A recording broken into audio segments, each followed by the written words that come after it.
নৈহাটিতে প্রাক্তন তৃণমূল বিধায়ক সনদ দেকে ঘিরে তীব্র জনরোষ। ঘটনার পুনর্নির্মাণ করতে এলাকায় পুলিশ তাকে আনতেই উঠল চোর চোর স্লোগান। গত 8ই আগস্ট দত্তপুকুর থেকে গ্রেপ্তার হন নৈহাটির প্রাক্তন বিধায়ক সনদ দে। বর্তমানে তিনি পুলিশি হেফাজতে রয়েছেন। বৃহস্পতিবার সকালে মামলা তদন্তের স্বার্থে তাকে নৈহাটি 6 নম্বর বিজয়নগর এলাকায় নিয়ে যায় পুলিশ। আর সনদকে দেখতেই ক্ষোভে ফেটে পড়েন স্থানীয়দের একাংশ। উত্তেজিত জনতা পুলিশের গাড়ির দিকে এগিয়ে যায়। পরিস্থিতি দ্রুত উত্তপ্ত হয়ে উঠলে নিরাপত্তার কারণে সনদ দেকে এলাকা থেকে সরিয়ে নিয়ে যায় পুলিশ। তার বিরুদ্ধে তোলাবাজি, হুমকি সহ একাধিক অভিযোগ রয়েছে, যদিও অভিযোগগুলির বিষয়ে তদন্ত চলছে।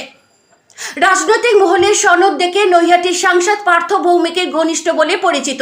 তাকে নিয়ে প্রশ্ন করা হলে পার্থ ভৌমিককে কটাক্ষ করে সনদ বলেন তিনি নাট্যকার, তার জীবনটাই নাটকে ভরা। অন্যদিকে সনদ দেকে ঘিরে জনরোষ প্রসঙ্গে মন্ত্রী অর্জুন সিংয়ের দাবি, তার বিরুদ্ধে অত্যাচার ও মহিলা কর্মীদের ওপর হামলার মতো গুরুতর অভিযোগ রয়েছে। তবে প্রশ্ন একটাই, ঘটনার পুনর্নির্মাণ করতে গিয়ে প্রাক্তন বিধায়ককে ঘিরে যে জনরোষ তৈরি হলো, তার পিছনে কি শুধুই ক্ষোভ, নাকি রয়েছে আরো কোনো বড় রাজনৈতিক বার্তা?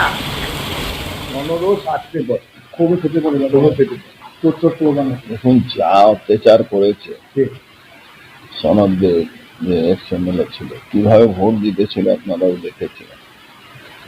তো মানুষ যা করেছে আমি তো মনে করি কম হয়েছে। যা অত্যাচার সনদ করেছে, ওখানে মেয়েদের উপরে অত্যাচার, আমাদের মহিলা মোর্চা কর্মীদের বাড়িতে বোম মারা, ভাঙচুর করা, তাদের বৃদ্ধা মা বৃদ্ধা বাবাকে মেরেছে। ওখানে আমাদের কর্মী আছে জিনিয়া, তার বাড়িতে কি তাণ্ডব করেছে, মানে ভাবতে পারবে না কি তাণ্ডব করেছে। এরকম তাণ্ডব করেছিল যে তাণ্ডব কোনো কল্পনা করা যায় না। ও কম করেছে, ওটা আরো করা উচিত।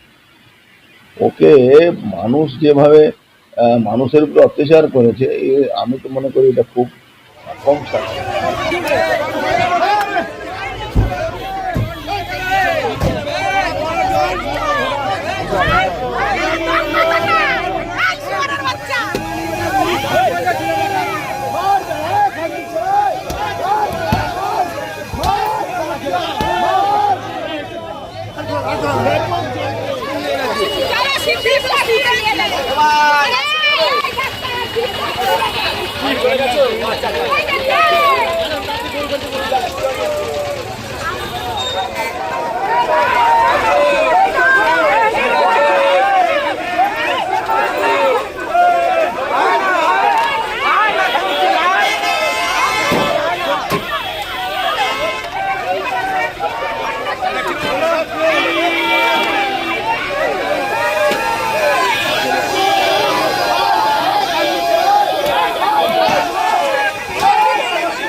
এখনো পুরো হয়নি।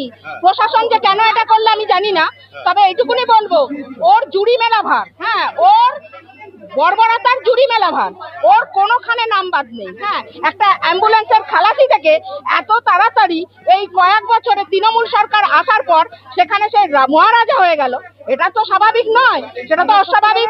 বুঝতে পারছেন এই জনসাধারণের টাকা কিভাবে ও তুলেছে, সে যারা দিয়েছে তারা জানে। আর ও মহিলাদের কোনোদিন কোনো সম্মান করেনি। মহিলাদের নোংরা ভাষায়, অকথ্য ভাষায় মানে উনি বলে তাদেরকে হাঁটা করেছে।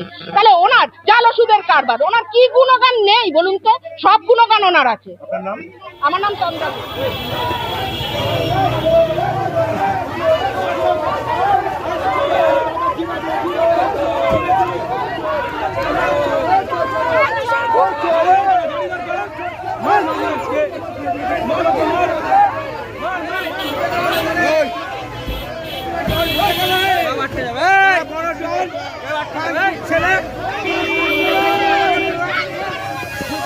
মুড়ি খাওয়ার পয়সা ছিল না খানকির ছেলে মুড়ি খাওয়ার পয়সা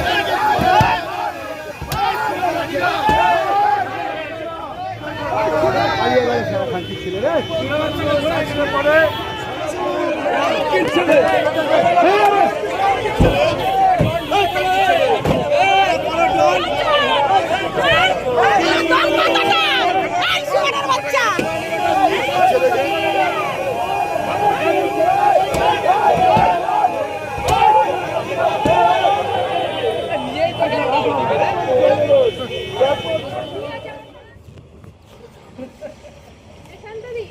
ভিডিওটা দিয়ে গাড়িটা স্টার্ট করো।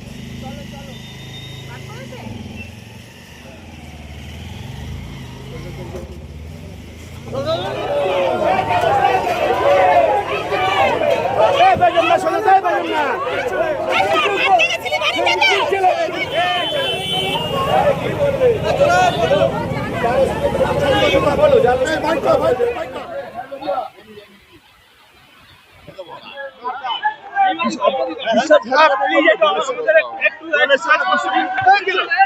সবকিছু সব একটু পরে জিজ্ঞাসা করছি